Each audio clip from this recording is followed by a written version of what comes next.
Welcome back, everyone.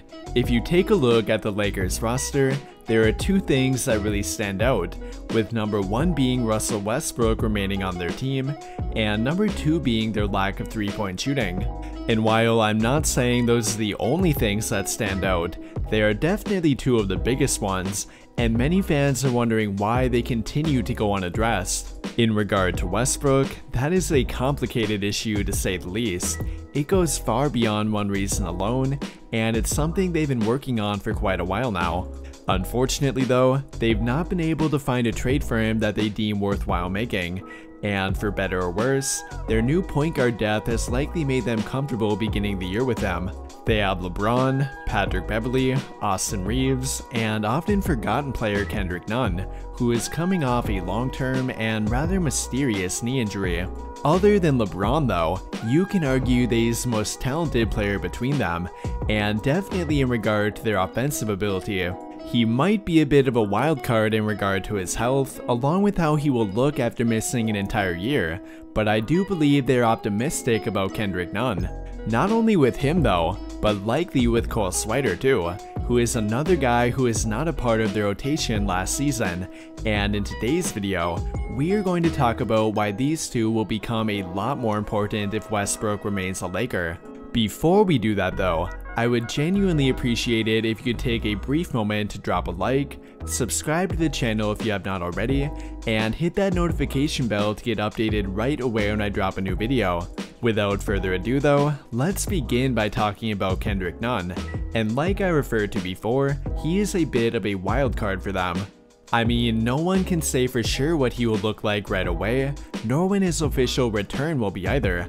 Nothing has been confirmed as of yet, but if the words of Darvin Ham and Jeanie Buss can be believed, then he definitely appears to be in their plans. During an interview about 3 weeks ago, Jeanie Buss outright named Kendrick Nunn as a player to be excited about. She mentioned LeBron, Anthony Davis, and then, surprisingly, Kendrick Nunn.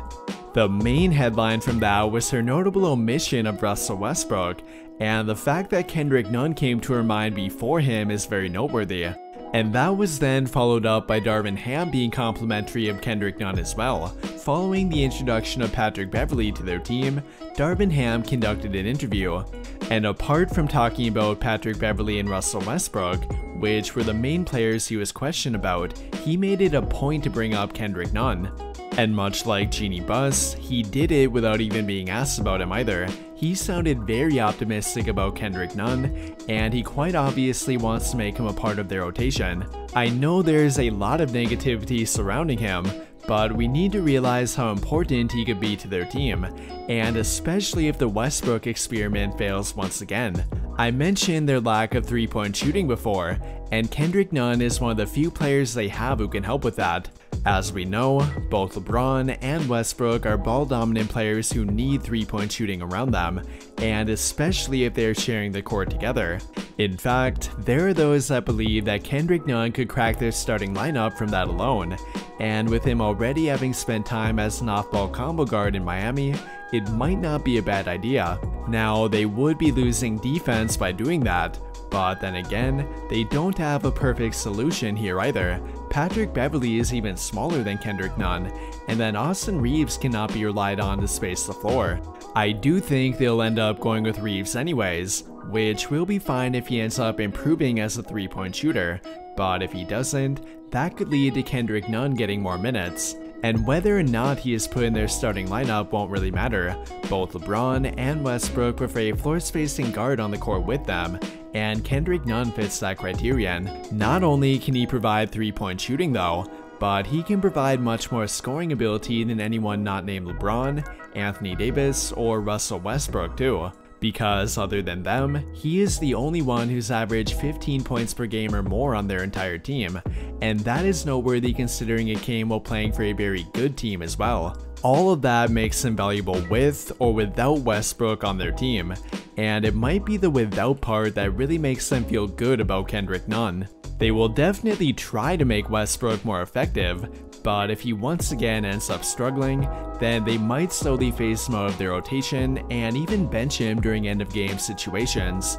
And that would lead to Kendrick Nunn filling a bigger role for them, which again is yet another reason for why he'll be so valuable to their team. How about Swider though? It might seem like they're overlooking him, with him still being on a two-way contract rather than their actual 15-man roster, but I fully believe they have big plans for him too. And that will remain true regardless of if they promote him or not, because right now, he is likely viewed as their best pure 3-point shooter. Not only that though, but he provides it where they need it most too, with that being at power forward. In today's NBA, it's incredibly important to have a floor-spacing 4. Not that you need to have one in every lineup you create, but you should have one within your rotation at the very least. And that is only amplified when you have one, let alone two of the most ball-dominant players in the entire league, as they need 3-point shooting around them to open up their offense. I mean, 3-point shooting in general is very valuable, but having it at power forward and center can take bigger defenders out of the paint, and that can make life a whole lot easier on a guy like LeBron or Westbrook. In addition to that, having taller 3-point shooters can outright change the way your opponent matches up with your team, as it requires them to put quicker and often shorter players in the court to defend them along the perimeter. But for right now anyways, Swider is the only player the Lakers have like that, a floor-spacing 4 who can run around the court and knock down threes, and a guy who can truly be regarded as an off-ball threat. They have a number of players who can knock down 3-point shots, but very few of them actually demand attention on defense without the ball. And given that many of them are average to even below average 3-point shooters on their career, opposing teams will be more than happy to let them shoot. Although, I do not believe that can be said for Swider.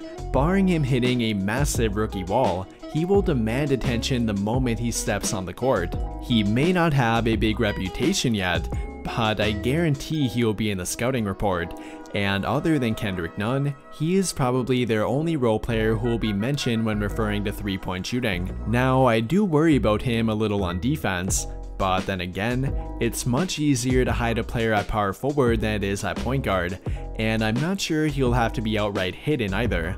He definitely won't be a big contributor on defense, but he's certainly athletic enough to hold his own, and hopefully he learns how to do that sooner rather than later. To wrap everything up here though, I believe that Kendrick Nunn and Swider will be very important to their team, both from a 3-point shooting and overall depth standpoint too. They can do things that very few, if any other role players in their roster can do on offense, and I think that'll lead to them filling bigger roles than you might expect. What do you guys think though? What kind of role do you envision Kendrick Nunn and Swider filling? And how quickly do you think they will attain that role too? Let me know your thoughts by commenting down below and we can talk about it there. That will do it for this video though. Big thank you to those of you who took the time to watch until the end of this video, and until the end of all of my videos in general. I really hope you enjoyed it, and if you did, be sure to drop a like on the video, subscribe to the channel if you have not already, and turn on notifications to get notified right away when I drop a new video. But as always, thank you for watching and have a great day.